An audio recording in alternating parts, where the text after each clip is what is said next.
ನಮಸ್ಕಾರ ಅಮೋಘ ವಾರ್ತೆಗಳಿಗೆ ಸ್ವಾಗತ. ನಾನು ಕಾವ್ಯ. ಮೊದಲಿಗೆ ಮುಖ್ಯಾಂಶಗಳು.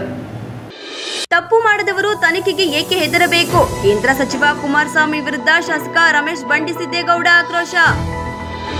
ನಗರಸಭೆ ಅಧ್ಯಕ್ಷರಾಗಿ ಎಂ ಚಂದ್ರೇಗೌಡ ಮತ್ತು ಉಪಾಧ್ಯಕ್ಷೆ ಲತಾದೇವಿ ಕಚೇರಿಯಲ್ಲಿ ಅಧಿಕಾರ ಸ್ವೀಕಾರ. ತಪ್ಪು ಬರೆದಾಗ ವೈಟ್ನರ್ ಹಾಕುವುದು ಸಹಜ, ಶಾಸಕ ರಮೇಶ್ ಬಂಡಿಸಿದ್ದೇಗೌಡ ಹೇಳಿಕೆ. ನಗರಸಭೆ ಅಧ್ಯಕ್ಷ ಮತ್ತು ಉಪಾಧ್ಯಕ್ಷರ ಚುನಾವಣೆಯಲ್ಲಿ ಜೆಡಿಎಸ್ ಪಕ್ಷದ ಸದಸ್ಯರು ವಿಪ್ ಉಲ್ಲಂಘನೆ, ಅವರ ವಿರುದ್ಧ ಕಾನೂನು ಹೋರಾಟ ನಡೆಸಲಾಗುವುದು, ಜೆಡಿಎಸ್ ಮುಖಂಡ ಎನ್ಆರ್ ಸಂತೋಷ್ ಹೇಳಿಕೆ. ವಾರ್ತೆಗಳ ವಿವರ. ಬಿಜೆಪಿ ಜೆಡಿಎಸ್ನವರು ಜನತಂತ್ರ ಹಾಗೂ ಪ್ರಜಾಪ್ರಭುತ್ವ ವ್ಯವಸ್ಥೆಯಲ್ಲಿರುವ ಸರ್ಕಾರವನ್ನು ಅಲುಗಾಡಿಸಲು ಹೊರಟಿದ್ದಾರೆ ಎಂದು ಶಾಸಕ ರಮೇಶ್ ಬಂಡಿಸಿದ್ದೇಗೌಡ ಹೇಳಿದರು. ಮಾಧ್ಯಮದೊಂದಿಗೆ ಮಾತನಾಡಿದ ಅವರು, ಬಿಜೆಪಿ ಜೆಡಿಎಸ್ನವರು ಜನತಂತ್ರ ಮತ್ತು ಪ್ರಜಾಪ್ರಭುತ್ವ ವ್ಯವಸ್ಥೆಯಲ್ಲಿರುವ ಸರ್ಕಾರವನ್ನು ಅಲುಗಾಡಿಸಲು ಹೊರಟಿದ್ದು, ಅಮಿತ್ ಶಾ, ಜೆಪಿ ನಡ್ಡಾ, ಎಚ್ಡಿ ದೇವೇಗೌಡರು, ಎಚ್ಡಿ ಕುಮಾರಸ್ವಾಮಿ ಸರ್ಕಾರ ಬೀಳಿಸಲು ಕೈಜೋಡಿಸಿದ್ದಾರೆ. ದೇಶದ ಹಲವು ರಾಜ್ಯಗಳಲ್ಲಿ ಇಡಿಯವರನ್ನು ಬಳಸಿಕೊಂಡು ಹೆದರಿಸಿ ಸರ್ಕಾರ ಬೀಳಿಸಿದ್ದಾರೆ. ಇದಕ್ಕೆ ಜೆಡಿಎಸ್ ಸಹಕಾರ ಕೊಟ್ಟಿದೆ. ಆದರೆ ಸಿದ್ದರಾಮಯ್ಯ ಮೇಲಿನ ವೈಯಕ್ತಿಕ ದ್ವೇಷವನ್ನು ಈ ಮಟ್ಟಕ್ಕೆ ತೆಗೆದುಕೊಂಡು ಹೋಗಬಾರದಿತ್ತು. ಸಿದ್ದರಾಮಯ್ಯ ಜೆಡಿಎಸ್ ಜೊತೆ ಪ್ರಾಮಾಣಿಕವಾಗಿ ಕೆಲಸ ಮಾಡಿದವರು. ಅವರ ವಿರುದ್ಧ ಒಂದೇ ಒಂದು ಕಪ್ಪು ಚುಕ್ಕೆ ಇಲ್ಲ ಮತ್ತು ಅವರು ಹೆದರಿಕೊಳ್ಳುವ ಸ್ವಭಾವದವರಲ್ಲ. ನಮ್ಮ ಸರ್ಕಾರ ಅಭಿವೃದ್ಧಿ ಯೋಜನೆಗೆ ಚಾಲನೆ ಕೊಡುವಲ್ಲಿ ನಿತ್ಯ ನಿರಂತರವಾಗಿದೆ ಎಂದು ಹೇಳಿದರು. ತಪ್ಪು ಮಾಡಿರೋರು ಎನ್ಕ್ವೈರಿಗೆ ಯಾಕಪ್ಪ ಎದುರ್ಕೋಬೇಕು? 150 ಕೋಟಿ ಹಗರಣ ಹೇಳಿದಾಗ ಜನಾರ್ದನ್ ರೆಡ್ಡಿ ಅವರು ಬಂದು ವಿಧಾನಸಭೆಯಲ್ಲಿ ಪ್ರಸ್ತಾಪ ಮಾಡಿದಂಥ ಸಂದರ್ಭದಲ್ಲಿ ತನಿಖೆ ಆಯಿತಾ? ಅದು ಅವ್ರು ಕಂಪ್ಲೇಂಟ್ ಮಾಡಲಿಲ್ವಾ? CBI ಕೊಟ್ಟರು, ED ಕೊಟ್ಟರು, ಎಲ್ಲರಿಗೂ ಕೊಟ್ಟರು. ಹಿಂದೆ ಅನೇಕ ಘಟನೆಗಳು ED ಮುಂದೆ ಇದೆ, CBI ಮುಂದೆ ಇದೆ, ಸರ್ಕಾರದ ಲೋಕಾಯುಕ್ತ ತನಿಖೆಯಲ್ಲಿದೆ. ಜಂತ್ಕಲ್ ಮೈನಿಂಗ್ ತಾನೆ ಇದು. ಲೋಕಾಯುಕ್ತದವ್ರು ಅದು ಇದನ್ನು ಕೊಟ್ಟಿದ್ದಾರೆ, ಅವ್ರ ಮೇಲೆ ಪ್ರಾಸಿಕ್ಯೂಷನ್ ಮಾಡಬೇಕು, ಪರ್ಮಿಷನ್ ಕೊಡಿ ಅಂತ. ಇವತ್ತು ಕೊಟ್ಟಿದ್ದಾರಾ? 2023 ಕೊಟ್ಟವ್ರೆ. ಇಡೀ ಶಾಸಕಾಂಗ, ಸನ್ಮಾನ್ಯ ಮುಖ್ಯಮಂತ್ರಿಗಳಲ್ಲ, ಹಿಂಗೆ ನಡೀತಾ ಇರೋದನ್ನ ಎಲ್ಲರೂ ಸೇರಿ ನಾವೇ ಹೇಳಿದ್ದೀವಿ. BJP ಮತ್ತು JDSನವರು ಜನತಂತ್ರದ ವ್ಯವಸ್ಥೆಯಲ್ಲಿ ಪ್ರಜಾಪ್ರಭುತ್ವದ ಅಡಿಯಲ್ಲಿ ಇರ್ತಕ್ಕಂಥ ಒಂದು ಸರ್ಕಾರವನ್ನು ಅಲುಗಾಡಿಸ್ಲಿಕ್ಕೆ ಕೊಟ್ಟಿದ್ದಾರೆ, ಅದನ್ನು ಕಿತ್ತಾಕ್ಲಿಕ್ಕೆ ಕೊಟ್ಟಿದ್ದಾರೆ. ಇದು ಕಿತ್ತಾಗಿ ಅಭ್ಯಾಸ BJPಯವ್ರಿಗಾಗಿದೆ. ಈ ಪಕ್ಕದಲ್ಲಿರೋ ಮಹಾರಾಷ್ಟ್ರ ಇರ್ಬೋದು, ಹಿಂದೆ ಆದಂಥ ಛತ್ತೀಸ್ಗಢ ಇರ್ಬೋದು, ಮತ್ತೊಂದು ಹರಿಯಾಣ ಇರ್ಬೋದು, ಅಥವಾ ಬೇರೆ ಬೇರೆ ರಾಜ್ಯದಲ್ಲಿ ಆದಂಥ ಘಟನೆಗಳು ನಿಮ್ಮ ಮುಂದ್ಗಡೆ ಇದೆ. ಮಧ್ಯಪ್ರದೇಶದಲ್ಲಿ ಏನಾಯಿತು, ರಾಜಸ್ಥಾನದಲ್ಲಿ ಏನಾಯಿತು, ರಾಜಸ್ಥಾನದಲ್ಲಿ ಮಾಡೋಕ್ಕೆ ಹೋಗಿ ಏನಾಯಿತು, ಮಧ್ಯಪ್ರದೇಶದಲ್ಲಿ ಮಾಡೋಕ್ಕೆ ಹೋಗಿ ಏನಾಯಿತು. ಒಂದು ಕಡೆ ನಾವು ಸರಿಪಡಿಸ್ಲಿಕ್ಕೆ ಅವ್ರ ಮೇಲೆ ED ಹಾಕ್ತೀವಿ, CBI ಹಾಕ್ತೀವಿ ಅಂಥೇಳಿ ಅವ್ರು ಎದುರಿಸಿ ಬೆದರಿಸಿ ಅವ್ರನ್ನ ಪಕ್ಷಾಂತರಗಳು ಮಾಡ್ತಕ್ಕಂಥದ್ದು ಯಾವ ವ್ಯವಸ್ಥೆ ಇದು? ಎಲ್ಲಿಗೆ ಬಂದು ಮುಡ್ತು ಪ್ರಜಾತಂತ್ರ ಅನ್ನುವಂಥದ್ದು? ಪ್ರಜಾತಂತ್ರದ ವ್ಯವಸ್ಥೆಯನ್ನು ಪೂರ್ಣ ಪ್ರಮಾಣದಲ್ಲಿ ಕಿತ್ತಾಕ್ಲಿಕ್ಕೆ ಹೊರಟಿರ್ತಕ್ಕಂಥದ್ದು BJP. ಅವ್ರಿಗೆ ಇವತ್ತು ಸಹಕಾರ ಕೊಟ್ಟಿರ್ತಕ್ಕಂಥದ್ದು JDSನವರು. ಅದು ಯಾವ ಕಾರಣಕ್ಕೆ ಸಿದ್ದರಾಮಯ್ಯನವರ ವೈಯಕ್ತಿಕ ದ್ವೇಷವನ್ನು ಇಷ್ಟೊಂದು ಮಟ್ಟಕ್ಕೆ ಸನ್ಮಾನ್ಯ ದೇವೇಗೌಡರು, ಕುಮಾರಸ್ವಾಮಿಯವರು ತಗೊಂಡುಕೊಂಡು ಹೋಗಬಾರ್ದಾಗಿತ್ತು. ಯಾಕೆಂದರೆ ಅವ್ರ ಜೊತೆಯಲ್ಲಿ ಪ್ರಾಮಾಣಿಕವಾಗಿ ಕೆಲಸ ಮಾಡಿದವರು.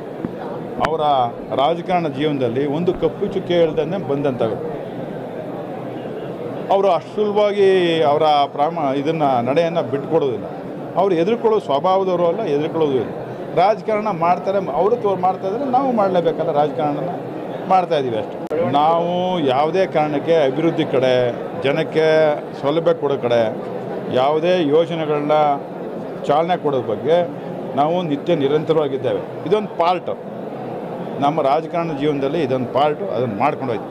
ಯಾವುದೇ ರೀತಿಯ ರಾಜ್ಯದ ಇದಕ್ಕೆ ವ್ಯವಸ್ಥೆ ಯಾವುದೇ ತೊಂದರೆ ಆಗೋದಿಲ್ಲ ಅನ್ನುವಂಥ, ಅಭಿವೃದ್ಧಿಗೆ ತೊಂದರೆ ಆಗೋದಿಲ್ಲ ಅನ್ನುವಂಥ ಮಾತನ್ನು ಈ ಸಂದರ್ಭದಲ್ಲಿ ಸ್ಪಷ್ಟಪಡಿಸ್ತಾರೆ.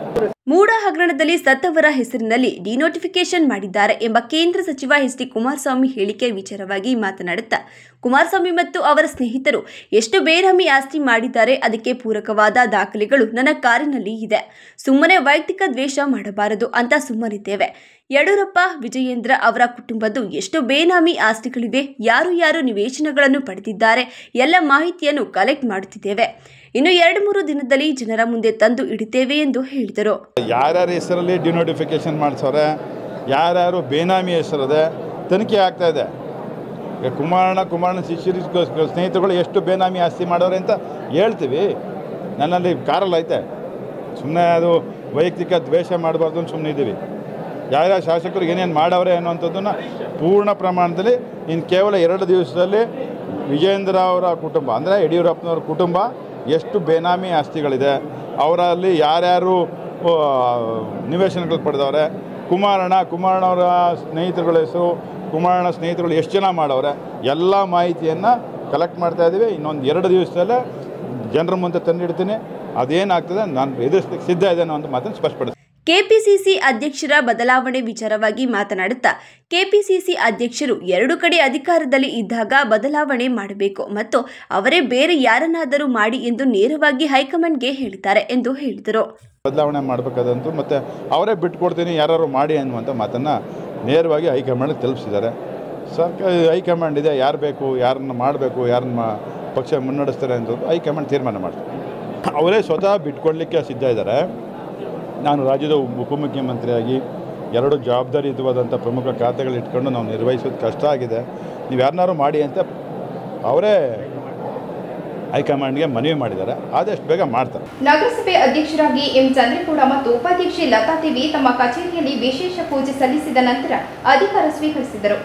ತಮ್ಮ ಸ್ಥಾನದಲ್ಲಿ ನಗರಸಭೆ ನೂತನ ಅಧ್ಯಕ್ಷರು ಕುಳಿತುಕೊಳ್ಳುತ್ತಿದ್ದಂತೆ ನಗರಸಭೆ ಸದಸ್ಯರು, ಜೆಡಿಎಸ್ ಮುಖಂಡರು ಹಾಗೂ ಅಪಾರ ಅಭಿಮಾನಿಗಳು ಶಾಲುಗಳನ್ನು ಹೊದಿಸಿ ಹಾರ ಹಾಕಿ ಸಿಹಿ ತಿನ್ನಿಸುವುದರ ಮೂಲಕ ಶುಭ ಹಾರೈಸಿದರು.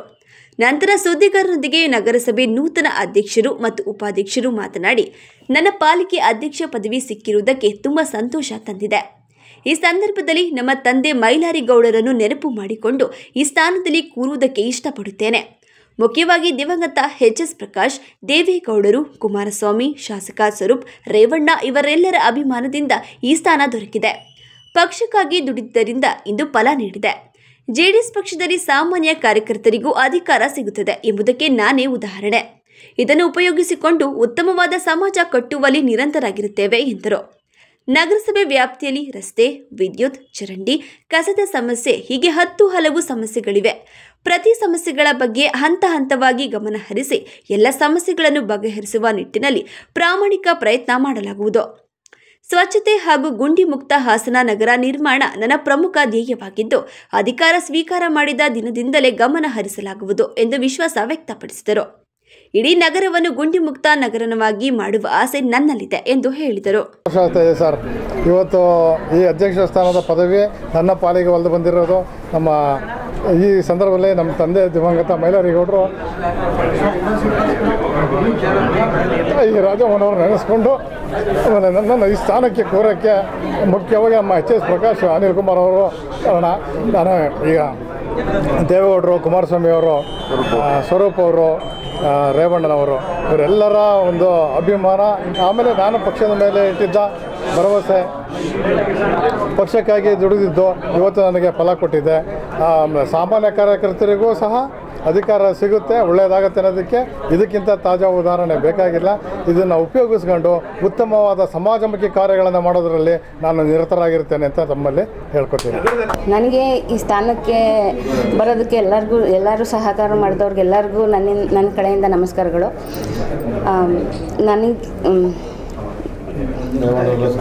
ರೇವಣ್ಣವರು ಹಾಗೂ ಸ್ವರೂಪ್ ಅವರು ಮತ್ತು ನಮ್ಮ ಸದಸ್ಯರುಗಳೆಲ್ಲರೂ ಒಂದು ಒಳ್ಳೆಯ ಸ್ಥಾನವನ್ನು ಕೊಟ್ಟಿದ್ದಾರೆ. ಆ ಒಳ್ಳೆಯ ಸ್ಥಾನನ ನಾನು ಉಪಯುಕ್ತ ರೀತಿಯಲ್ಲಿ ಉಪಯೋಗಿಸ್ಕೊಂಡು ಎಲ್ಲ ಒಳ್ಳೆಯ ಕಾರ್ಯಗಳಲ್ಲೂ ಅಭಿವೃದ್ಧಿ ಕಾರ್ಯದಲ್ಲಿ ಮುಂದುವರ್ಕೊಂಡು ಹೋಗೋದಕ್ಕೆ ಖುಷಿ ಪಡ್ತೀನಿ. ಸಿಎಂ ಡಿಸಿಎಂ ದೆಹಲಿಗೆ ಹೋಗಿರುವುದು ರಾಜ್ಯದ ಇವತ್ತಿನ ಪರಿಸ್ಥಿತಿ ಬಗ್ಗೆ ರಾಹುಲ್ ಗಾಂಧಿ ಹಾಗೂ ಮಲ್ಲಿಕಾರ್ಜುನ ಖರ್ಗೆ ಅವರಿಗೆ ಮಾಹಿತಿ ನೀಡಲು ಹೋಗಿದ್ದಾರೆ ಶಾಸಕ ರಮೇಶ್ ಬಂಡಿಸಿದ್ದೇಗೌಡ ಹೇಳಿದರು. ದೆಹಲಿಗೆ ಭೇಟಿ ನೀಡಿರುವ ವಿಚಾರವಾಗಿ ಮಾಧ್ಯಮದೊಂದಿಗೆ ಮಾತನಾಡುತ್ತಾ, ಎಲ್ಲ ಶಾಸಕರು ದೆಹಲಿಗೆ ಹೋಗಿಲ್ಲ. ಸಿಎಂ ಡಿಸಿಎಂ ರಾಜ್ಯದ ಇವತ್ತಿನ ಪರಿಸ್ಥಿತಿ ಬಗ್ಗೆ ರಾಹುಲ್ ಗಾಂಧಿ, ಮಲ್ಲಿಕಾರ್ಜುನ ಖರ್ಗೆ ಅವರಿಗೆ ಮಾಹಿತಿ ನೀಡಲು ಹೋಗಿದ್ದಾರೆ.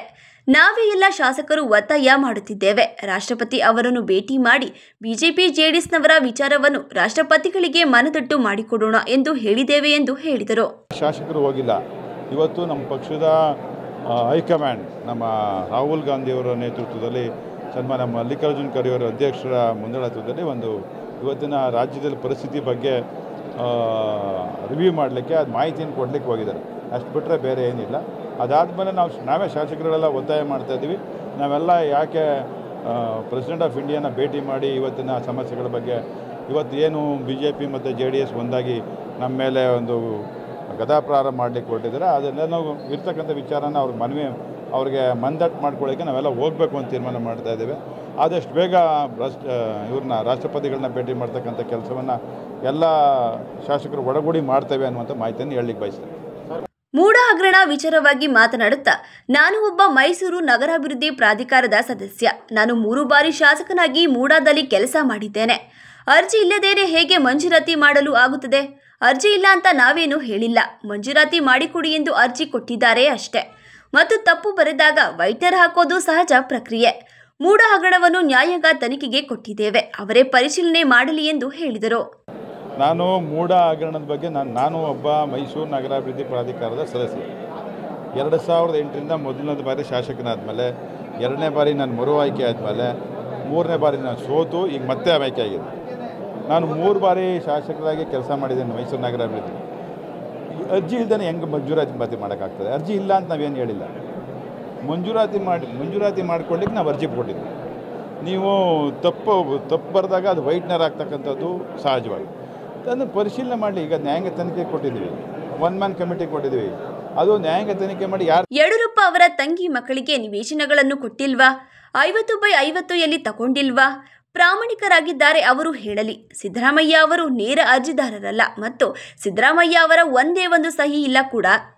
ಅಧಿಕಾರಿಗಳು 50-50 ನಿವೇಶನಗಳನ್ನು ಕೊಡುವುದನ್ನು ಯಾವುದೇ ಕಾರಣಕ್ಕೂ ಸಭೆಗೆ ಮಂಡಿಸೋದಿಲ್ಲ. ಅವರಿಗೆ ಅಧಿಕಾರ ಇದೆ. ಇದಕ್ಕೆ ಅಧಿಕಾರಿಗಳು ಕಾರಣ ಹೊರತು ಮೈಸೂರು ನಗರಾಭಿವೃದ್ಧಿ ಪ್ರಾಧಿಕಾರದ ಸಮಿತಿ ಕಾರಣ ಅಲ್ಲ. ಹಾಗೂ ಅಧಿಕಾರ ದುರುಪಯೋಗ ಪಡಿಸಿಕೊಂಡಿರುವ ಅಧಿಕಾರಿಗಳ ವಿರುದ್ಧ ಕ್ರಮ ಕೈಗೊಳ್ಳಬೇಕು ಎಂದು ಹೇಳಿದರು. ಯಡಿಯೂರಪ್ಪನವರ ತಂಗಿ ಮಕ್ಕಳಿಗೆ 50-50 ತಗೊಂಡಿದ್ದಾರಾ ಇಲ್ವಾ?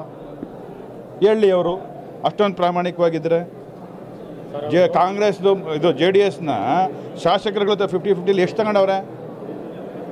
1800ರಿಂದ 2000 ಚಿಲ್ಲರೆ ಸೈಟ್ಗಳನ್ನ ಇವರೆಲ್ಲ ವ್ಯವಸ್ಥಿತವಾಗಿ ತೆಗೆದುಕೊಂಡಿದ್ದಾರಲ್ಲ, ಅದು ಯಾರ್ದು? 50-50 ತಗೊಂಡಿಲ್ವಾ? ಅದ್ಯಾವುದೋ ಇನ್ನೊಂದು ಹೆಸರು ತಗೊಂಡಿಲ್ವಾ? ಇವ್ರ ಮಕ್ಕಳಿಗೆ, ಅಕ್ಕನ ಮಕ್ಕಳಿಗೆ, ತಮ್ಮನ ಮಕ್ಕಳಿಗೆ, ಚಿಕ್ಕಪ್ಪನ ಮಕ್ಕಳಿಗೆ, ದೊಡ್ಡಪ್ಪನ ಮಕ್ಕಳಿಗೆ ಕೊಟ್ಟಿಲ್ವಾ? ಸನ್ಮಾನ್ಯ ಸಿದ್ದರಾಮಯ್ಯನವರು, ಅವರ ಪತ್ನಿ ಸನ್ಮಾನ್ಯ ಸಿದ್ದರಾಮಯ್ಯನವರಲ್ಲ, ನೇರವಾಗಿ ಅರ್ಜಿದಾರರಲ್ಲ ಅವರು. ಅವ್ರದ್ದು ಒಂದೇ ಒಂದು ಸಹಿ ಸಹ ಇಲ್ಲ. ನಂಗಾರೆ ಸ್ವಾತಂತ್ರ್ಯದ ಹಕ್ಕು ಎಲ್ಲರಿಗೂ ಇದೆ ಅಂತ ಹೇಳ್ತೀವಿ, ಸಮಾನವಾದ ಹಕ್ಕು ಇದೆ ಅಂತ ಹೇಳ್ತೀರಿ ಈ ದೇಶದಲ್ಲಿ. ನಾವು ಇನ್ನೊಂದು ನಿಮಗೆ ಗಮನದಲ್ಲಿರಲಿ, 50-50 ಕೊಡ್ತಕ್ಕಂಥದ್ದನ್ನು ಈ ಅಧಿಕಾರಿಗಳು ಯಾವುದೇ ಕಾರಣಕ್ಕೂ ನಮ್ಮ ಸಭೆಗೆ ಮಂಡಿಸಲ್ಲ. ಮಂಜೂರಾತಿಗೆ ನಾವು ಮಾಡಿದ್ದೀವಿ ಅಂತಲೂ ಮಂಡಿಸಲ್ಲ. ಯಾಕೆಂದರೆ ಅವ್ರಿಗೆ ಡಿಸ್ಕಷನ್ ಪವರ್ಸ್ ಇದೆ. ಹಿಂದೆ ಇದ್ದಂಥ ನಟೇಶ್ ಅಂತೇಳಿ ಏನು ಕಮಿಷನರ್ ಇದ್ದರು, ಆ ಕಾಲದಿಂದ ಪ್ರಾರಂಭ ಆಗಿ ಇದು ದಿನೇಶ್ ಕಾಲದಲ್ಲಿ ಕೊನೆಗೆ ತಲುಪಲಾರ್ದ ಮಟ್ಟಕ್ಕೆ ಹೋಗಿದೆಯೋ, ಇದಕ್ಕೆ ಕಾರಣಕರ್ತರು ಅಧಿಕಾರಿಗಳೇ ಹೊರತು ಯಾವುದೇ ರೀತಿಯ ಸಮಿತಿ, ನಗರಾಭಿವೃದ್ಧಿ ಮೈಸೂರು ನಗರಾಭಿವೃದ್ಧಿ ಪ್ರಾಧಿಕಾರದ ಸಮಿತಿ ಕಾರಣ ಅಲ್ಲ ಅನ್ನುವಂಥ ಮಾತನ್ನು ನಿಮಗೆ ಸ್ಪಷ್ಟವಾದ ಮಾತುಗಳಲ್ಲಿ ಹೇಳಿ ಬಯಸ್ತಾರೆ. ಅಧಿಕಾರಿಗಳೇ ಮಾಡಿರೋದು. ನಾವು ಯಾರ ಗಮನಕ್ಕೂ ಬರೋದಿಲ್ಲ, ಅಧ್ಯಕ್ಷರು ಗಮನಕ್ಕೂ ಬರೋದಿಲ್ಲ, ಯಾವ ಮೆಂಬರ್ ಗಮನಕ್ಕೂ ಬರೋದಿಲ್ಲ. ಅಧಿಕಾರಿಗಳಿಗೆ ಡಿಸ್ಕ್ರಿಷನರಿ ಪವರ್ಸ್ ಇದೆ. ಮೂಡ ಆ್ಯಕ್ಟ್ ಏನು ಆ್ಯಕ್ಟ್ ಇದೆ, ಆ್ಯಕ್ಟ್ ಪ್ರಕಾರ ಯಾವ ಅವ್ರಿಗೆ ಇರ್ತಕ್ಕಂಥ ಅಧಿಕಾರವನ್ನು ದುರುಪಯೋಗ ಪಡಿಸ್ಕೊಳ್ತಕ್ಕಂಥ ಅಧಿಕಾರಿಗಳ ಮೇಲೆ ಕ್ರಮ ಆಗಬೇಕು. ಯಾರು ತಪ್ಪು ಮಾಡಿದ್ರೆ ಶಿಕ್ಷೆ ಆಗಲಿ. ಅರಸೀಕೆರೆಯಲ್ಲಿ ನಡೆದ ನಗರಸಭೆ ಅಧ್ಯಕ್ಷ ಮತ್ತು ಉಪಾಧ್ಯಕ್ಷರ ಚುನಾವಣೆಯಲ್ಲಿ JDS ಪಕ್ಷದ ಸದಸ್ಯರು ವಿಪ್ ಉಲ್ಲಂಘನೆ ಮಾಡಲಾಗಿದ್ದು, ಅವರ ವಿರುದ್ಧ ಕಾನೂನು ಹೋರಾಟ ಮಾಡುವುದಾಗಿ JDS ಪಕ್ಷದ ಮುಖಂಡರಾದ NR ಸಂತೋಷ್ ಎಚ್ಚರಿಸಿದರು.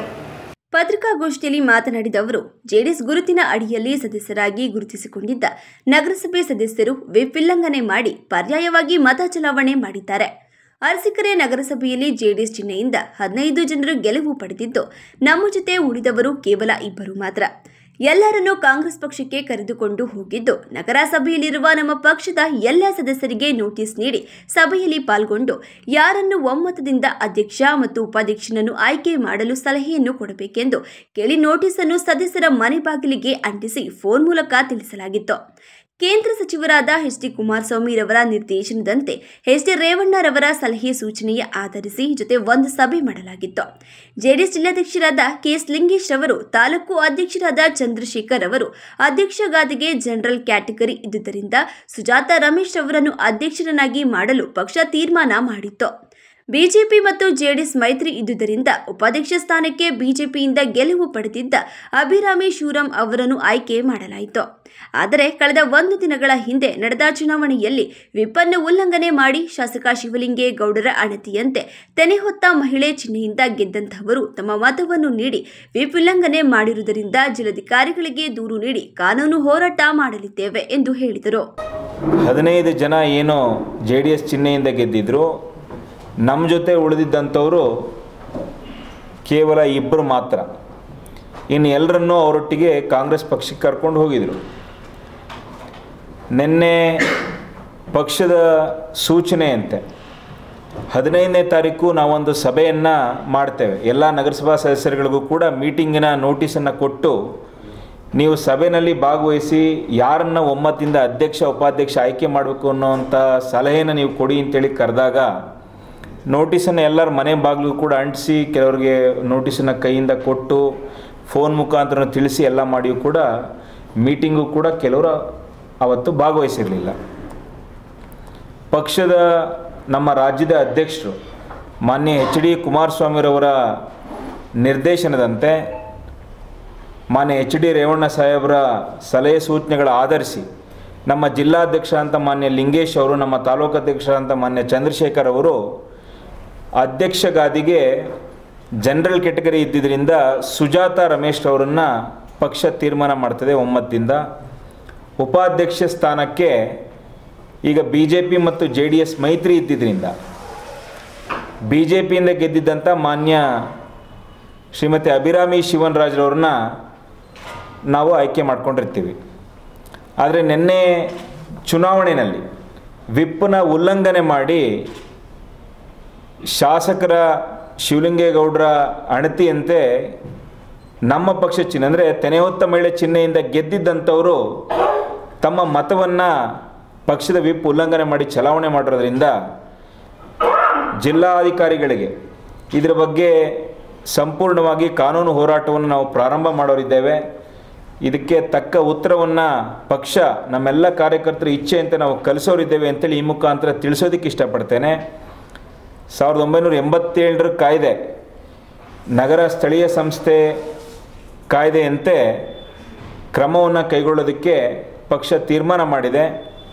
ಈಗಾಗಲೇ AC ಅವರಿಗೆ ನಿನ್ನೆನೇ ನಾವು ಅರ್ಜಿಯನ್ನು ಸಲ್ಲಿಕೆ ಮಾಡಿದ್ದೇವೆ. ಚುನಾವಣೆ ಫಲಿತಾಂಶವನ್ನು ನಮಗೆ ಕೊಡಿ ಅಂತೇಳಿ. ಬಹುಶಃ ಅವರು ಜಿಲ್ಲಾಧಿಕಾರಿಗಳಿಗೆ ಅದನ್ನು ಸಲ್ಲಿಸಿ ನಂತರ ನಿಮಗೆ ಆ ವರದಿಯನ್ನು ಸಂಬಂಧಪಟ್ಟಂಥ ಮಾಹಿತಿಯನ್ನು ಕೊಡ್ತೀವಿ ಅನ್ನೋ ಮಾಹಿತಿಯನ್ನು ಕೊಟ್ಟಿದ್ದಾರೆ.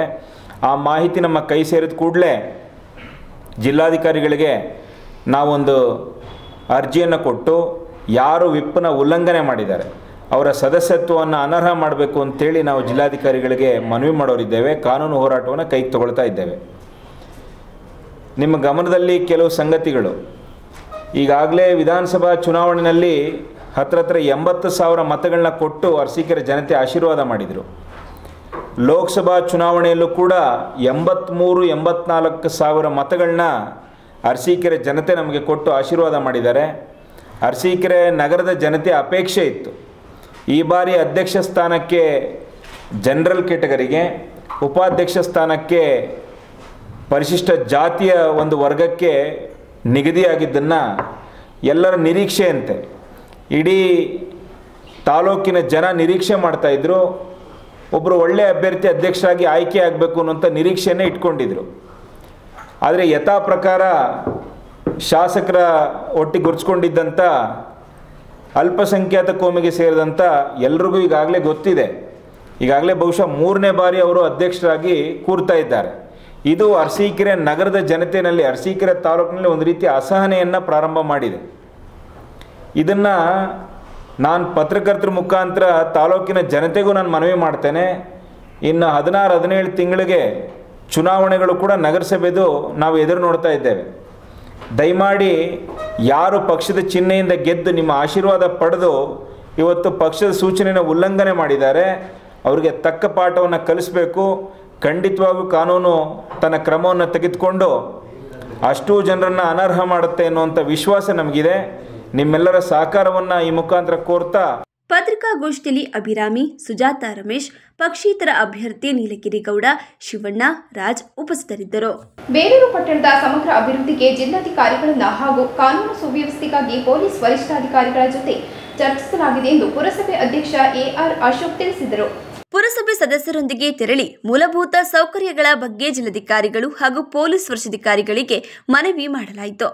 ದೇವಾಲಯದ ಸುತ್ತಮುತ್ತ ಹಾಗೂ ಪುರಸಭೆ ವ್ಯಾಪ್ತಿಯಲ್ಲಿ ಮೂಲಭೂತ ಸೌಕರ್ಯಗಳಿಗೆ ಹಾಗೂ ಪ್ರವಾಸಿಗರಿಗೆ ಅನುಕೂಲವಾಗುವಂತ ಶೌಚಾಲಯ, ಕುಡಿಯುವ ನೀರು ಹಾಗೂ ಸುತ್ತಲಿನ ಪಾರ್ಕಿಂಗ್ ವ್ಯವಸ್ಥೆ ಹಾಗೂ ಸಂತೆ ಮೈದಾನಕ್ಕೆ ಸ್ಥಳವನ್ನು ಅಭಿವೃದ್ಧಿಪಡಿಸಲು ಇನ್ನಿತರ ಮೂಲಭೂತ ಸೌಕರ್ಯಗಳ ಬಗ್ಗೆ ಮನವಿ ಮಾಡಲಾಯಿತು.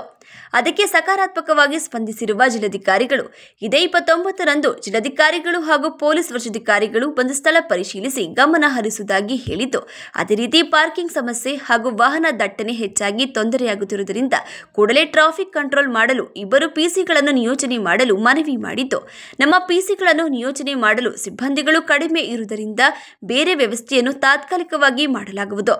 ಪಟ್ಟಣದ ಮುಖ್ಯ ರಸ್ತೆಗಳಲ್ಲಿ ಅತಿಕ್ರಮ ಮಾಡಿಕೊಂಡಿರುವ ಫುಟ್ಪಾತ್ ಕೂಡಲೇ ತೆರವುಗೊಳಿಸಿ ನಂತರ ಟ್ರಾಫಿಕ್ ಸಮಸ್ಯೆಗೆ ಪರಿಹಾರ ಕಂಡುಕೊಳ್ಳಬಹುದಾಗಿದೆ ಎಂದು ಮಾಹಿತಿ ನೀಡಿದ್ದು, ಅದಕ್ಕಾಗಿ ಡಿವೈಎಸ್ಪಿ ಹಾಗೂ ಬೇಲೂರು ಪೊಲೀಸರ ಮತ್ತು ಪುರಸಭೆ ಸಹಯೋಗದೊಂದಿಗೆ ಜಾಥಾ ನಡೆಸುವ ಮೂಲಕ ಜಾಗೃತಿ ಮೂಡಿಸುವ ಕೆಲಸ ಅತಿ ಶೀಘ್ರದಲ್ಲಿ ಮಾಡಲಾಗುತ್ತದೆ ಎಂದು ಹೇಳಿದರು. ಈಗ ಜಾಹೀರಾತು. ನೀವು ನಿಮ್ಮ ಚಿನ್ನವನ್ನು ಪ್ರಸ್ತುತ ದರದಲ್ಲಿ ಮಾರಾಟ ಮಾಡಬೇಕೇ? ನೀವು ನಿಮ್ಮ ಗಿರವಿ ಇಟ್ಟಿರುವ ಚಿನ್ನವನ್ನು ಬಿಡಿಸಲು ಹಣ ಬೇಕೇ? ಹಿಂದೆ ಕರೆ ಮಾಡಿ ಸ್ಕಂದ ಗೋಲ್ಡ್ ಕಂಪನಿ 7996089960.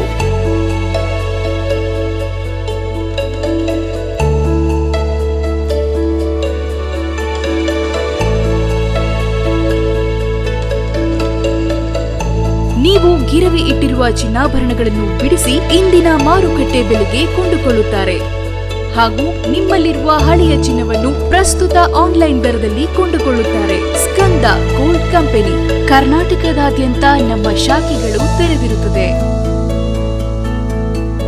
ಸ್ಕಂದ gold company city bus stand ಹತ್ತಿರ, ಎವಿಕೆ ಕಾಲೇಜ್ ರಸ್ತೆ, ಇಂಡಿಯನ್ ಬ್ಯಾಂಕ್ ಪಕ್ಕ, ಹಾಸನ. ಹಿಂದೆ ಕರೆ ಮಾಡಿ 7996089960.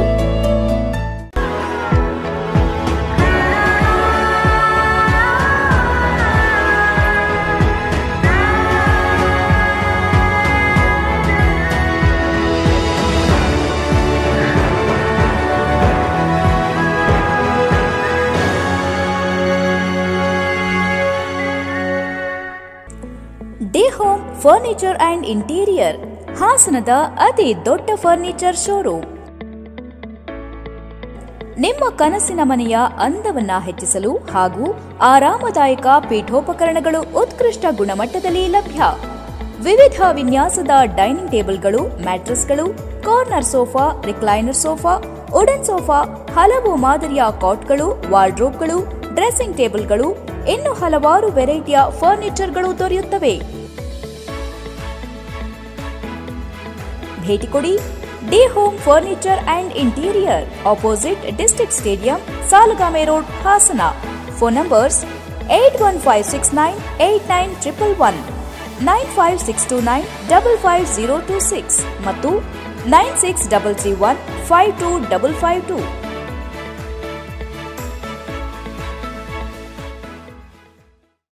ಪೂರ್ವಿಕಾದಲ್ಲಿ ಆಕರ್ಷಕ ಸೇಲ್ ಬಂದಾಯ್ತು. ನಿಮಗೆ ಇಷ್ಟ ಇರೋ ಮೊಬೈಲ್ ಖರೀದಿಸಿ ಹಾಗೂ ಕಾಂಟೆಸ್ಟ್ ನಲ್ಲಿ ಭಾಗವಹಿಸಿ. Mahindra XUV 3XO car, 55 inch smart TV, AC, laptop, double door fridge, washing machine, smart phone, smart watch, air cooler, mixer grinder, pedestal fan ಅಂತ 10 ಕೋಟಿವರೆಗೂ ಬಹುಮಾನ ಗೆಲ್ಲಿರಿ. ಈ ಆಫರ್ ಆಗಸ್ಟ್ 18ರವರೆಗೆ ಮಾತ್ರ. ಈಗಲೇ ಪೂರ್ವಿಕಾ ಶೋರೂಮ್ಗೆ ಭೇಟಿ ಕೊಡಿ.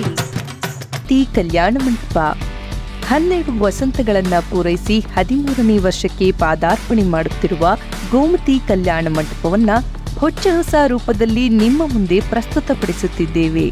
ಅತ್ಯಾಧುನಿಕವಾಗಿ ನವೀಕರಣಗೊಂಡ ಕಲ್ಯಾಣ ಮಂಟಪದಲ್ಲಿ 1500 ಜನರು ಪಾಲ್ಗೊಳ್ಳಬಹುದಾದ ಬ್ಯಾಂಕ್ವೆಟ್ ಹಾಲ್, 700 ಜನರು ಊಟ ಮಾಡಬಹುದಾದ ಡೈನಿಂಗ್ ಹಾಲ್ ಇದ್ದು, ಮದುವೆ, ಬೀಗರ ಔತಣ, ನಾಮಕರಣ ಮತ್ತು ಎಲ್ಲ ಶುಭ ಸಮಾರಂಭಗಳಿಗೆ ಸಸ್ಯಾಹಾರಿ ಮತ್ತು ಮಾಂಸಾಹಾರಿ ಔತಣಗಳಿಗೆ ಹಾಲ್ ಅನ್ನು ನೀಡಲಾಗುತ್ತದೆ. 4 ಎಕರೆಗೂ ಅಧಿಕ ಜಾಗದಲ್ಲಿ ವಾಹನಗಳಿಗೆ ಉತ್ತಮವಾದ ಪಾರ್ಕಿಂಗ್ ವ್ಯವಸ್ಥೆ ಸಹ ಲಭ್ಯವಿದೆ. ನಿಮ್ಮ ಕುಟುಂಬದ ಸುಂದರ ಕಾರ್ಯಕ್ರಮಗಳನ್ನು ಅತ್ಯುತ್ತಮ ಕ್ಷಣಗಳನ್ನಾಗಿ ಮಾರ್ಪಾಡಾಗಿಸಲು ಒಂದು ಒಳ್ಳೆಯ ಜಾಗ, ಅದುವೇ ನಮ್ಮ ಗೋಮತಿ ಕಲ್ಯಾಣ ಮಂಟಪ. ಗೋಮತಿ ಕಲ್ಯಾಣ ಮಂಟಪ, ಕೋರ್ಟ್ ಹೊಸ ಬಸ್ ನಿಲ್ದಾಣದ ಹತ್ತಿರ, ಚನ್ನಪಟ್ಟಣ ಬಡಾವಣೆ, ಹೊಳೆನರಸೀಪುರ ರಸ್ತೆ, ಹಾಸನ. ಬುಕಿಂಗ್ ಹಾಗೂ ಹೆಚ್ಚಿನ ಮಾಹಿತಿಗಾಗಿ ಸಂಪರ್ಕಿಸಿ 9448427261 8970568666.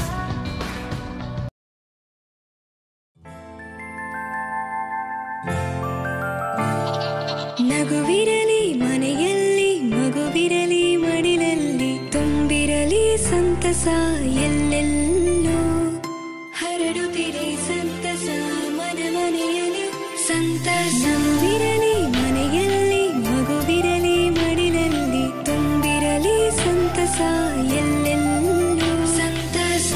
ಸಂತಸ IVF ಮತ್ತು ಎಂಟು ಸರ್ಜರಿ ಸೆಂಟರ್, ಹಾಸನ ಮತ್ತು ಮೈಸೂರು.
ಮತ್ತೊಮ್ಮೆ ಅಮೋಘ ವಾರ್ತೆಗಳಿಗೆ ಸ್ವಾಗತ.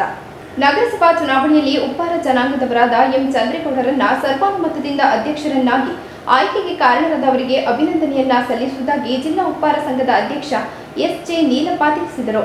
ಪತ್ರಿಕಾಗೋಷ್ಠಿಯಲ್ಲಿ ಮಾತನಾಡಿದ ಅವರು, ಆಗಸ್ಟ್ 21ರಂದು ನಡೆದ ಹಾಸನ ನಗರಸಭೆಯ ಅಧ್ಯಕ್ಷರ ಚುನಾವಣೆಯಲ್ಲಿ 35 ಜನ ಪ್ರತಿನಿಧಿಗಳಲ್ಲಿ 33 ಸದಸ್ಯರುಗಳು ಮತವನ್ನು ಚಲಾಯಿಸಿ ವಾರ್ಡ್ 9ರ ಎಂ ಚಂದ್ರೇಗೌಡರನ್ನು ಸರ್ವಾನುಮತದಿಂದ ನಗರಸಭೆ ಅಧ್ಯಕ್ಷರನ್ನಾಗಿ ಜಯಶೀಲರನ್ನಾಗಿ ಮಾಡಿದ ಎಲ್ಲ ರಾಜಕೀಯ ಮುಖಂಡರಿಗೆ ಜಿಲ್ಲಾ ಉಪ್ಪಾರ ಜನಾಂಗದ ವತಿಯಿಂದ ಎಲ್ಲರಿಗೂ ಅಭಿನಂದನೆಗಳು ಎಂದು ಹೇಳಿದರು.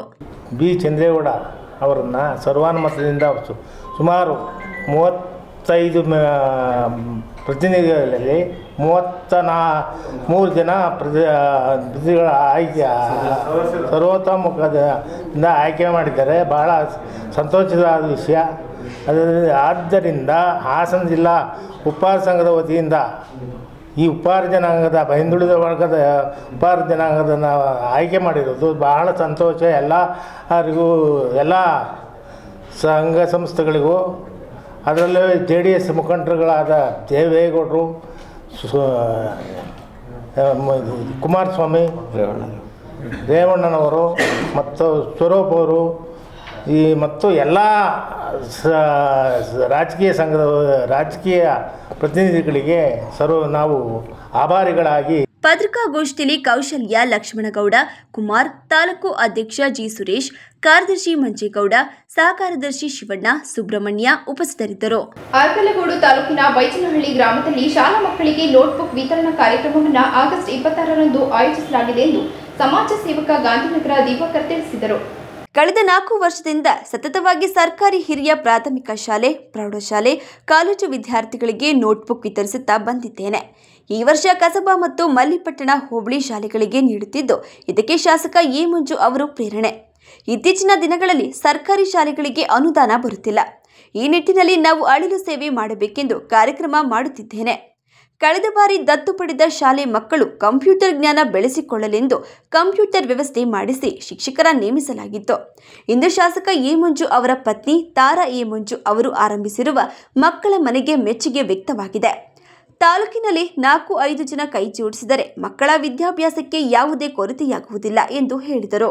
4 ವರ್ಷಗಳಿಂದ ಹಿರಿಯ ಪ್ರಾಥಮಿಕ ಶಾಲೆ ಹಾಗೂ ಪ್ರೌಢಶಾಲೆ ಹಾಗೂ ಕಾಲೇಜುಗಳಿಗೆ ನೋಟ್ಬುಕ್ ವಿತರಣಾ ಕಾರ್ಯಕ್ರಮ ಪ್ರತಿ ವರ್ಷ ಮಾಡ್ಕೊಂಡು ಬಂದಿದ್ದೀವಿ. ಈ ವರ್ಷ ಕೂಡ ಕಸಬಾ ಮತ್ತು ಮಲ್ಪಟ್ನ ಹೋಬಳಿಗೆ ಕೊಡಬೇಕು ಅನ್ನೋದು ನನ್ನ ಆಸೆ. ನನಗೆ ಪ್ರೇರಣೆಯಾಗಿದ್ದು ನಮ್ಮ ಶಾಸಕರು ಹೇಮಂಜಣ್ಣನವರು. ನಿಮ್ಗೆ ಗೊತ್ತಿದ್ದಾಗೆ ದೇವರಹಟ್ಟಿ ಬಂದ ಬುಕ್ಕನ್ನ ಇಡೀ ತಾಲೂಕಾದ್ಯಂತ ಎಲ್ಲ ಕಡೆಗೂ ಕೊಡ್ತಾರೆ. ಅದೇ ಥರ ನಾನು ಕೂಡ ಯಾಕೆ ಮಾಡಬಾರ್ದು, ನನ್ನ ಹಂತ, ನನ್ನ ಫೈನಾನ್ಸ್ ಎಷ್ಟು ಲಿಮಿಟ್ ನೋಡಿಕೊಂಡು ನಾನು 1 ಅಥವಾ 2 ಹೋಬಳಿಗಳಿಗೆ ಸೀಮಿತವಾಗಿ ಈ ಬಾರಿ ಮಲ್ಪಟ್ನ ಮತ್ತು ಕಸಬಾ ಹೋಬಳಿ 2 ಕಡೆಗೂ ನೋಟ್ಬುಕ್ಗಳನ್ನು ವಿತರಣೆ ಮಾಡುವಂಥ ಕಾರ್ಯಕ್ರಮನ ಇಟ್ಕೊಂಡಿದ್ದೀನಿ. ಇದೇ ಸೋಮವಾರ ಬೈಷ್ಣಳ್ಳಿ ಪ್ರೌಢಶಾಲೆ ಹಾಗೂ ಕಾಲೇಜು ಮೈದಾನ ಏನಿದೆ ಆ ಮೈದಾನದಲ್ಲಿ ಸೋಮವಾರ 26ನೇ ತಾರೀಕು 11 ಗಂಟೆಗೆ ಬೆಳಿಗ್ಗೆ ಆ ಕಾರ್ಯಕ್ರಮ ಉದ್ಘಾಟನಾ ಕಾರ್ಯಕ್ರಮ ಇರ್ತದೆ. ಅಲ್ಲಿ ಸರ್ಕಾರಿ ಶಾಲೆಗಳಿಗೆ ಅನುದಾನ ಏನು ಬರ್ತಾರೆ, ಆ ನಿಟ್ಟಿನಲ್ಲಿ ನಮ್ಮ ಒಂದು ಸಣ್ಣ ಅಳಿಲು ಸೇವೆ ಮಾಡಬೇಕು ಅಂತ ಹೇಳಿ ನಮಗೊಂದು ಆಸೆ ಬಂದು ಈ ಒಂದು ಕಾರ್ಯಕ್ರಮಗಳನ್ನು ಮಾಡ್ತಾ ಇದ್ದೀವಿ. ಮಕ್ಕಳಿಗೆ ಒಳ್ಳೇದಾಗಬೇಕು ಅಂತ. ಇದು ಒಂದು ಇನ್ನೊಂದು ಖುಷಿ.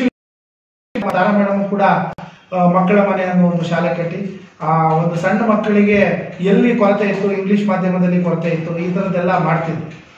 ಕಳೆದ ಬಾರಿ ಕೂಡ ಶಾಸಕರು ಇದನ್ನ ಹೇಳಿದಾಗ ನನಗೂ ಒಂದ್ಸರಿ ಕರೆಕ್ಟ್ ಅನಿಸ್ತು. ನಮ್ಮ ದತ್ತು ಶಾಲೆಗೆ ಪ್ರೈವೇಟ್ ಒಂದು ಟೀಚರ್ನ ಅಪಾಯಿಂಟ್ ಮಾಡಿ ಒಂದು ಕಂಪ್ಯೂಟರ್ ವ್ಯವಸ್ಥೆಯನ್ನು ಮಾಡಿಕೊಟ್ಟಿದ್ದೆ. ಅದು ತುಂಬ ಚೆನ್ನಾಗಿ ಸಕ್ಸಸ್ ಆಗಿತ್ತು. ಇದನ್ನ ಇನ್ನು ಯಾರಾದರೂ ಮಾಡ್ತಾರೆ ಅನ್ನೋದಕ್ಕೆ ನಮ್ಮ ಮೇಡಮ್ ದೊಡ್ಡ ಮಟ್ಟದಲ್ಲಿ ಮಾಡಿದ್ದಾರೆ. ಇಡೀ ತಾಲೂಕಾದ್ಯಂತ ಹೋಬಳಿಗೆ ಒಂದೊಂದು ಶಾಲೆಯನ್ನು ತಗೊಂಡು ಮಾಡಿದ್ದಾರೆ. ಒಳ್ಳೆ ಪ್ರಶಂಸೆಯಾದ ಕೆಲಸ ಅದು.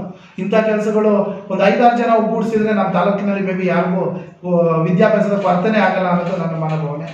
ಈ ಸಂದರ್ಭದಲ್ಲಿ ತಾಲೂಕು ಪಂಚಾಯಿತಿ ಮಾಜಿ ಅಧ್ಯಕ್ಷ ನರಸೇಗೌಡ, ಶಿವಣ್ಣ, ಗಣೇಶ್, ಕೃಷ್ಣೇಗೌಡ ಗೋಷ್ಠಿಯಲ್ಲಿ ಹಾಜರಿದ್ದರು. ಅರಕಲಗೂಡು ತಾಲೂಕಿನಲ್ಲಿ ಅಕ್ರಮ ವಲಸಿಗರ ಸಂಖ್ಯೆ ಹೆಚ್ಚಳವಾಗುತ್ತಿರುವುದನ್ನು ವಿರೋಧಿಸಿ ಸಾರ್ವಜನಿಕರು ಆಕ್ರೋಶ ವ್ಯಕ್ತಪಡಿಸಿದ್ದಾರೆ. ಅರಕಲಗೂಡು ತಾಲೂಕಿನಲ್ಲಿ ಅಸಾಮೂಲದ ಪ್ರಜೆಗಳು ಎಂದು ಕಾಫಿ ತೋಟ, ಅಡಿಕೆ ತೋಟ ಹಾಗೂ ಶುಂಠಿ ತೊಳೆಯುವ ಕಾರ್ಖಾನೆಗಳಿಗೆ ಕೂಲಿ ಕೆಲಸಕ್ಕೆ ಎಂದು ಪ್ರತಿ ವರ್ಷವೂ ತಾಲೂಕಿಗೆ ದೊಡ್ಡ ಮಟ್ಟದಲ್ಲಿ ಕುಟುಂಬ ಸಮೇತ ಬಂದು ಬೀಡು ಬಿಡುತ್ತಿರುವುದು ಆತಂಕಕ್ಕೆ ಕಾರಣವಾಗಿದೆ. ಅಸಾಮೂಲದ ವ್ಯಕ್ತಿಯ ಆಧಾರ್ ಕಾರ್ಡ್ ಪರಿಶೀಲಿಸಿದಾಗ ಮೇಲ್ನೋಟಕ್ಕೆ ನಕಲಿ ಎಂದು ತಿಳಿದಿದೆ. ಉದಾಹರಣೆಗೆ ಫಿಮೇಲ್ ಇರುವ ಆಧಾರ್ ಕಾರ್ಡ್ನಲ್ಲಿ ಮೇಲ್ ಎಂದು ನಮೂದಿಸಿರುವುದು ಮತ್ತು ಬಾರ್ಕೋಡ್ ಇಲ್ಲದೆ ಇರುವುದು ಹಲವು ಅನುಮಾನಕ್ಕೆ ಕಾರಣವಾಗಿದೆ. ಅರಕಲಗೂಡು ತಾಲೂಕಿನಲ್ಲಿ ಈಗಾಗಲೇ ಅಧಿಕ ಮಟ್ಟದಲ್ಲಿ ಇವರು ಖಾಲಿ ಇರುವ ಸರ್ಕಾರಿ ಜಾಗಗಳಲ್ಲಿ ಬಿಡಾರ ಹೂಡಿದ್ದು ಶೌಚಾಲಯ ವ್ಯವಸ್ಥೆ ಇಲ್ಲದೆ ಸುತ್ತಮುತ್ತಲಿನ ಪ್ರದೇಶದಲ್ಲಿ ಅಸ್ವಚ್ಛತೆಯಿಂದ ಕೂಡಿದೆ. ತಾಲೂಕಿನಲ್ಲಿ ಅಧಿಕ ಪ್ರಮಾಣದಲ್ಲಿ ಅಸಾಮೂಲದ ನಾಗರಿಕರು ನೆಲೆಸುತ್ತಿದ್ದಾರೆ. ಈ ವಿಷಯ ಜಿಲ್ಲಾಡಳಿತಕ್ಕೆ ಆಗಲಿ ಅಥವಾ ಪೊಲೀಸ್ ಇಲಾಖೆಗಾಗಲಿ ಮಾಹಿತಿ ಇಲ್ಲದೆ ಇರುವುದು ಆತಂಕ ಮೂಡಿಸಿದೆ. ಕಾರ್ಮಿಕ ಇಲಾಖೆ ನಿಯಮ ಪ್ರಕಾರ ಒಂದು ರಾಜ್ಯದಿಂದ ಮತ್ತೊಂದು ರಾಜ್ಯಕ್ಕೆ ಕೂಲಿ ಕಾರ್ಮಿಕರು ಕೆಲಸ ಅರಸಿ ಬರುವುದಾದರೆ ಮೊದಲು ಆ ರಾಜ್ಯದ ಜಿಲ್ಲಾಧಿಕಾರಿಗಳ ಕಚೇರಿಯಲ್ಲಿ ನೋಂದಾಯಿಸಿ ಮತ್ತೊಂದು ರಾಜ್ಯದಲ್ಲಿ ಜಿಲ್ಲಾಧಿಕಾರಿಗಳ ಕಚೇರಿಗೆ ಮಾಹಿತಿ ನೀಡಿ ಬರುವ ನಿಯಮವಿದ್ದರೂ ಕಮಿಷನ್ ದಂಧೆಕೋರರು ಸಂವಿಧಾನ ಆಶಯವನ್ನು ಗಾಳಿಗೆ ತೂರಿ ಬಡ ಕೂಲಿ ಕಾರ್ಮಿಕರನ್ನು ಆ ರಾಜ್ಯದಿಂದ ರೈಲ್ವೆ ಮೂಲಕ ಕರೆಸಿಕೊಂಡು ಕಡಿಮೆ ಕೂಲಿಗೆ ದುಡಿಸಿಕೊಳ್ಳುವ ಜೊತೆಗೆ ಅವರಿಗೆ ವಸತಿ ಸೌಕರ್ಯವನ್ನು ಸಹ ಸರಿಯಾದ ರೀತಿಯಲ್ಲಿ ಕಲ್ಪಿಸದೆ ಕೂಲಿ ಕಾರ್ಮಿಕರ ಪುಟ್ಟ ಮಕ್ಕಳ ವಿದ್ಯಾಭ್ಯಾಸಕ್ಕೂ ಅನ್ಯಾಯ ಎಸಗುತ್ತಿದ್ದಾರೆ. ಅಕ್ರಮವಾಗಿ ನಮ್ಮ Arakalagudu taluk head quarter bus ಸ್ಟ್ಯಾಂಡಲ್ಲಿರುವಂಥ ಕೇಳಿದ್ರೆ ಅಸ್ಸಾಮವರು ನಾವು ಪಶ್ಚಿಮ ಬಂಗಾಳದವರು ಅಂತಾರೆ. ID ಪ್ರೂಫ್ ಎಲ್ಲ ಚೆಕ್ ಮಾಡಿದ್ರೆ ಇವ್ರಿಗೆ ಬಂದು ಬರೀ ಎಲ್ಲ ಡೂಪ್ಲಿಕೇಟ್ ಇದೆ, ಫಿಮೇಲ್ಗೆ ಮೇಲ್ ಅಂತ ಇದೆ. ಈ ರೀತಿ ಯಾರೂ ಇಲ್ಲಿ ಹೇಳೋರಿಲ್ಲ ಕೇಳೋರಿಲ್ಲ. ತುಂಬ ಜನ ಬಂದು ಹಿಂಗೆ ಪ್ರತಿದಿನ ಸೇರ್ಕೋತಾ ಇದ್ದಾರೆ. ಇದ್ರ ಬಗ್ಗೆ ಯಾರೂ ಏನು ಕ್ರಮ ತಗೋತಾ ಇಲ್ಲ. ದಯವಿಟ್ಟು ಪೊಲೀಸ್ ಇಲಾಖೆ ಆಗಲಿ ಇದಕ್ಕೆ ಸಂಬಂಧಪಟ್ಟವರಾಗಲಿ ಏನಿದೆ ಎನ್ಕ್ವೈರಿ ಮಾಡಬೇಕಾಗಿ ನಾವು ಪಟ್ಟಣದ ನಾಗರಿಕರಾಗಿ ಕೇಳ್ಕೊತೀವಿ. ಪ್ರಣವ್ ಫೌಂಡೇಶನ್ ಬೆಂಗಳೂರು ಇವರ ವತಿಯಿಂದ ತಾಲೂಕಿನ ಬಲಹಳ್ಳಿ ಕೂಡಿಕೆಯ ಸರ್ಕಾರಿ ಹಿರಿಯ ಪ್ರಾಥಮಿಕ ಶಾಲಾ ಮಕ್ಕಳಿಗೆ ನೋಟ್ ಪುಸ್ತಕಗಳು ಹಾಗೂ ಬರಹ ಸಲಕರಣೆಗಳನ್ನು ವಿತರಿಸಲಾಯಿತು. ಪ್ರಣವ್ ಫೌಂಡೇಶನ್ ಅವರ ಅನುಪಸ್ಥಿತಿಯಲ್ಲಿ ಸಕಲೇಶಪುರ ತಾಲೂಕು ಮಾಜಿ ಯೋಧರ ಸಂಘ ಹಾಗೂ ಹೆತ್ತೂರು ತಾಲೂಕು ರಾಷ್ಟ್ರೀಯ ಸ್ವಯಂ ಸೇವಕ ಸಂಘದ ವತಿಯಿಂದ ವಿತರಣಾ ಕಾರ್ಯಕ್ರಮವನ್ನು ನೆರವೇರಿಸಿದರು. ಈ ಸಂದರ್ಭದಲ್ಲಿ ಗ್ರಾಮದ ಹಿರಿಯರಾದ ಶ್ರೀಯುತ ಪುಟ್ಟಸ್ವಾಮಿ ಆಚಾರ್, HP ಪುಟ್ಟಸ್ವಾಮಿ ಗೌಡ, ಮಾಜಿ ಸೈನಿಕರಾದ ವಳಲಹಳ್ಳಿ ನಂದೀಶ್, ಕರಡಿಗಾಲ ಹರೀಶ್ ಇಷ್ಟಾರ್ಥ ಹಿರಿಯೂರು ಮತ್ತು ಶಾಲೆಯ STMC ಅಧ್ಯಕ್ಷ ಮಧು HT ಹಾಜರಿದ್ದರು. ಕೊನೆಯಲ್ಲಿ ಮತ್ತೊಮ್ಮೆ ಮುಖ್ಯಾಂಶಗಳು. ತಪ್ಪು ಮಾಡಿದವರು ತನಿಖೆಗೆ ಏಕೆ ಹೆದರಬೇಕು? ಕೇಂದ್ರ ಸಚಿವ ಕುಮಾರಸ್ವಾಮಿ ವಿರುದ್ಧ ಶಾಸಕ ರಮೇಶ್ ಬಂಡಿಸಿದ್ದೇಗೌಡ ಆಕ್ರೋಶ. ನಗರಸಭೆ ಅಧ್ಯಕ್ಷರಾಗಿ ಎಂ ಚಂದ್ರೇಗೌಡ ಮತ್ತು ಉಪಾಧ್ಯಕ್ಷೆ ಲತಾದೇವಿ ಕಚೇರಿಯಲ್ಲಿ ಅಧಿಕಾರ ಸ್ವೀಕಾರ. ತಪ್ಪು ಬರೆದಾಗ ವೈಟ್ನರ್ ಹಾಕುವುದು ಸಹಜ, ಶಾಸಕ ರಮೇಶ್ ಬಂಡಿಸಿದ್ದೇಗೌಡ ಹೇಳಿಕೆ. ನಗರಸಭೆ ಅಧ್ಯಕ್ಷ ಮತ್ತು ಉಪಾಧ್ಯಕ್ಷರ ಚುನಾವಣೆಯಲ್ಲಿ ಜೆಡಿಎಸ್ ಪಕ್ಷದ ಸದಸ್ಯರು ವಿಪ್ ಉಲ್ಲಂಘನೆ, ಅವರ ವಿರುದ್ಧ ಕಾನೂನು ಹೋರಾಟ ನಡೆಸಲಾಗುವುದು, ಜೆಡಿಎಸ್ ಮುಖಂಡ NR ಸಂತೋಷ್ ಹೇಳಿಕೆ. ಮುಂದಿನ ವಾರ್ತಾ ಸಂಚಿಕೆಯೊಂದಿಗೆ ಮತ್ತೆ ಭೇಟಿಯಾಗೋಣ. ವಂದನೆಗಳು.